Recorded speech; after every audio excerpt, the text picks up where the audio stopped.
Welcome to Kalaimani kitchen Vellur. இன்னைக்கு ஒரு non veg chicken வச்சு தான் செய்ய போகிறோம். சிக்கன் கார்ன்ஃப்ளாக்ஸ் தான், அதனால கிறிஸ்பியாக மொறுமொறுன்னு இருக்கும். சின்ன பசங்களுக்கு வெறும் கார்ன்ஃப்ளாக்ஸ் கொடுத்தாவே பால் ஊற்றி நல்லா விரும்பி சாப்பிடுவாங்க. அதே நம்ம சிக்கனில் செஞ்சு கொடுக்கும்போது இஷ்டமாக சாப்பிடுவாங்க. இது செய்ய செய்ய பசங்க சாப்பிட்டு காலி பண்ணிடுவாங்க. அதனால் நீங்கள் செஞ்சீங்கன்னா கொஞ்சம் குவான்டிட்டி அதிகமாகவே செய்யுங்க. அப்புறம் எல்லாருக்குமே கிடைக்காம போயிடும். அதுதான் இன்றைக்கி செய்ய போகிறோம். அது எப்படி செய்யறது பார்க்கலாம் வாங்க. இது சிக்கனு பிரெஸ்ட் பீஸு, ஒரு கோழி இது 2 சைடும் இருக்கும்ல, அது 2 எடுத்துருக்குது. 300 கிராம் இருக்கும். இது வந்து நம்ம சின்ன சின்ன பீஸாக நம்ம கட் பண்ணி எடுத்துக்கலாம். இப்போ சிக்கன் அது கட் பண்ணி எடுத்துக்கிட்டோம். இப்போ வந்து நம்ம மேரினேட் பண்ணோம். அது ஒரு பவுலில் சேர்த்துக்கலாம். ஒரு 1/4 ஸ்பூன் மாதிரி மஞ்சத்தூள், இது தனி மிளகாத்தூள் ஒரு 1/4 ஸ்பூன் மாதிரி போட்டுக்கலாம். இது கொஞ்சம் பெப்பர், இது ஒரு 1/2 ஸ்பூன், கொஞ்சம் இது டேஸ்ட்டுக்கு உப்பு, இந்த இஞ்சி மட்டும் அரைச்சதுக்கு இது அது போட்டுக்கலாம். பூண்டை வந்து பவுட்ரு ஒரு ஸ்பூன் மாதிரி போட்டுக்கலாம்.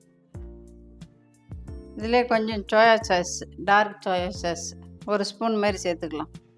இது எல்லாத்தையும் சேர்ந்து கலந்து எடுத்து வச்சுக்கலாம். இது மேரினேட் பண்ணியாச்சு. இது 1/2 மணி நேரம் ஊறின்னு இருக்கட்டும். ஃப்ரை பண்ணுறதுக்கு முட்டை 2 உடச்சி எடுத்துக்கலாம். இந்த முட்டைக்கு கொஞ்சமாக ஒரு பிஞ்சு சால்ட்டும் கொஞ்சோண்டு பெப்பரும் போட்டுக்கலாம். இது நல்லா பீட் பண்ணி வச்சுக்கலாம். இதுதான் கார்ன்ஃப்ளாக்ஸு. இதில் ஒரு 50 கிராம் மாதிரி எடுத்துக்கலாம். எடுத்து கொஞ்சம் க்ரஷ் பண்ணி நம்ம அதுதான் டிப் பண்ணி போட போகிறோம். இது மைதா எடுத்துருக்குது. அப்படி மைதா வேணும்னா நீங்கள் ப்ரெட் க்ரம்ஸ் கூட அதை எடுத்துக்கலாம். இதில் ஒரு 50 கிராம் மாதிரி எடுத்துக்கலாம். சிக்கன் வந்து நல்லா மேரினேட் பண்ணி ஒரு 1/2 மணி நேரம் ஆயிடுச்சு. இப்போ நம்ம கார்ன்ஃப்ளாக்ஸை வந்து கோட்டிங் கொடுத்து பெரட்டி எடுத்து வச்சிடலாம். இப்போ சிக்கன் எடுத்து மைதாவில் முதல்ல கோட் பண்ணணும். இப்படி பெரட்டி எடுத்துக்கணும். அடுத்தது வந்து நம்ம முட்டை பீட் பண்ணி வச்சுக்கிறோம்ல, அதில் போடணும். அடுத்து கார்ன்ஃப்ளாக்ஸில் போட்டு எடுத்துக்கணும். நல்லா இப்போ 2 சைடும் நல்லா ஒட்டுற மாதிரி பெரட்டி எடுத்துக்கணும். அதுதான் இப்படி எடுத்து தட்டில் அடிக்கணும்னா அப்புறம் நம்ம எண்ணெயில் ஃப்ரை பண்ணிக்கலாம். அதுமாரி ஒன்று ஒன்றா போட்டு எடுத்துக்கலாம். இந்த கார்ன்ஃப்ளாக்ஸு வந்து நல்லா கோட் பண்ணி வச்சுக்கிது. இப்போ நம்ம எண்ணெய் காய வச்சு அதில் டீப் ஃப்ரை தான் பண்ணணும். அதை இப்போ வறுத்து எடுக்கலாம். எண்ணெய் காஞ்சிருச்சு. இப்போ ஸ்லோவாக வச்சுட்டு இப்போ போட்டு எடுக்கலாம். இது ஒரு பக்கம் வெந்ததும் இன்னொரு பக்கம் திருப்பி போட்டு கொஞ்சம் ப்ரௌனிஷாக வந்த உடனே எடுத்துட வேண்டியதுதான். சத்தமாக கொஞ்சம் அடங்கிடும்.